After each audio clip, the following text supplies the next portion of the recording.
Assalamualaikum warahmatullahi wabarakatuh. Perkenalkan, nama saya Agustina. Saya dari Prodi Manajemen Sumber Daya Perairan Universitas Nahdlatul Ulama, Kalimantan Barat. Di sini saya akan menjawab soal ujian akhir semester mata kuliah Islam Nusantara dengan dosen pengampu Bapak Rosadi SAG MSI. Soal pertama yaitu karakteristik Islam Nusantara dapat dilihat setidaknya 8 ciri-ciri menonjol. Coba sebutkan dan jelaskan. Nah, karakteristik Islam Nusantara yang paling menonjol itu yang pertama ada sikap toleransi, yaitu saling menghargai, di mana sikap ini merupakan sikap tidak menghujat atau membeda-bedakan antar umat beragama. Nah, yang kedua yaitu sikap seimbang, atau bisa disebut juga dengan tawazun, yaitu sikap tidak berat sebelah, dalam artian tidak memilih pihak manapun, dan kita juga harus bijaksana. Yang ketiga yaitu ada tawasud, merupakan sifat tegas namun tidak lembek, dalam artian sikap yang menunjukkan bahwa Islam Nusantara itu bukan Islam yang fundamental, juga bukan liberal, akan tetapi memiliki pemikiran yang moderat. Nah, yang keempat itu ada sikap moderat, adalah mereka yang mampu membaca dan memahami realitas yang ada, dalam artian tidak gegabah atau ceroboh dalam mempertimbangkan segala sesuatu. Nah, yang kelima ada sanad. Sanad ini merupakan karakteristik utama dalam Islam Nusantara, di mana ini merupakan konsekuensi dari metode berpikir yang menggunakan mazhab. Sanad ini penting karena selain untuk menjaga otensitas ajaran Islam, juga untuk melacak konsistensi pemikiran. Yang keenam yaitu rahmah, dalam artian ini pengasih ya, dalam hubungan dengan budaya lokal, menggunakan pendekatan budaya yang simpatik dalam menjalankan syiar Islam, tidak menghancurkan atau merusak atau menghilangkan budaya asli pada daerah tersebut. Nah, yang ketujuh itu ada tawazun, artinya keseimbangan, di mana memberikan sesuatu kepada haknya tanpa melebihi maupun mengurangi sesuatu tersebut. Yang kedelapan adalah ta'adul. Ta'adul ini merupakan nilai universal dan nilai kemanusiaan yang asasi dengan segala aktivitas dalam setiap aspek kehidupan, di mana kita banyak temui di dalam kehidupan sehari-hari dengan kata adil ataupun keadilan. Nah, itu tadi adalah 8 karakteristik Islam Nusantara yang paling menonjol, yang paling sering kita temui atau kita ketahui. Nah, berikut adalah pertanyaan kedua. Jelaskan pengertian Islam Nusantara secara sosiologis, historis, dan filosofis. Islam Nusantara secara sosiologis ialah yang mengenai hubungan kehidupan sosial seseorang dengan seseorang, seseorang dengan kelompok, kelompok dengan kelompok, yang hubungan ini itu dibangun secara santun, yang mengedepankan tata krama pada kiai dan agama.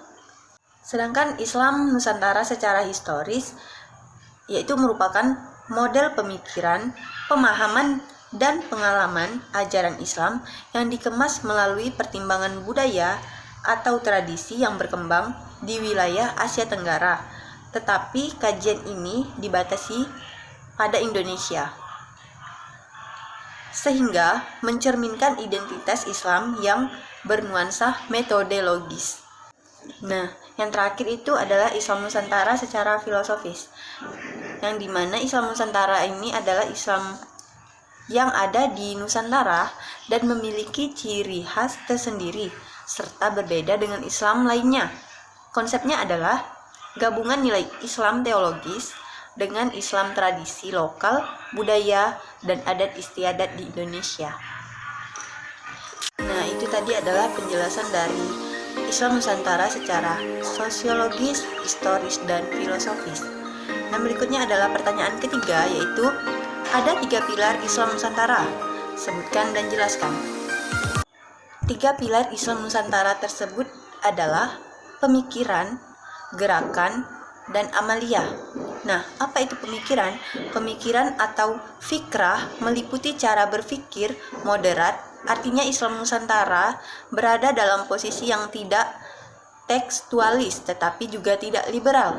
Sedangkan gerakan atau bisa disebut dengan harakah, artinya semangat yang mengendalikan Islam Nusantara itu ditujukan pada perbaikan perkumpulan warga yang tidak hanya didasarkan pada tradisi tetapi juga inovasi. Yang terakhir adalah amalia. Islam Nusantara itu sangat menghormati pada tradisi-tradisi serta budaya yang telah berlangsung sejak lama di tengah masyarakat. Nah, itu adalah ketiga pilar Islam Nusantara. Dan yang terakhir adalah nomor 4, yaitu baru-baru ini pemerintah pusat menetapkan ibu kota negara yang baru bernama Nusantara, tidak lagi Jakarta.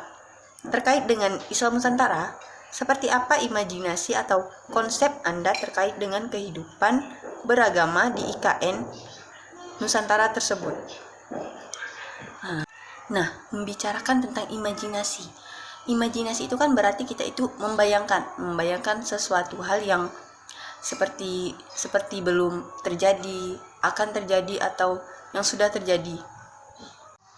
Dan di sini saya membayangkan terkait dengan kehidupan beragama yang ada di sana itu, yaitu di Kalimantan Timur, yang dimana Kalimantan Timur ini kan termasuk provinsi terluas keempat yang ada di Indonesia, yang dimana penduduknya itu terdapat berbagai macam adat, suku, agama, dan budaya. Nah, dimana sebagai penduduk aslinya itu adalah suku Kutai dan suku Dayak. Namun bukan mayoritasnya, tetapi juga ada suku lainnya seperti suku Jawa, suku Bugis, dan beberapa suku lainnya. Nah, masyarakatnya itu pasti rukun dan pastinya menjalankan kehidupan itu sesuai sebagai masyarakat yang toleran terhadap sesama manusia dan tidak membedakan antar umat beragama, suku, adat, dan budayanya. Dan karena hal itu kan memang harus dilakukan ya untuk menjaga kerukunan dan kenyamanan dalam sebuah lingkungan, dan juga sesuai dengan Pancasila yang ada. Ya, menurut saya itu memang harus dilakukan ya, karena kita itu kan sebagai manusia itu hidup saling berdampingan. Dalam suatu lingkungan itu kan tidak mungkin kita bisa melakukan apapun sendiri tanpa bantuan orang lain. Dan kita itu memang harus saling menghargai ya, agar sesama kita itu terhindar dari kayak seperti kesalahpahaman. Nah, dan mungkin hanya itu yang dapat saya sampaikan terkait imajinasi saya tentang konsep Islam Nusantara yang ada di kota tersebut. Nah, demikianlah pemaparan yang dapat saya sampaikan terkait jawaban soal UAS Islam Nusantara. Lebih dan kurangnya saya mohon maaf. Wallahul muwaffiq ila aqwamit thoriq. Wassalamualaikum warahmatullahi wabarakatuh.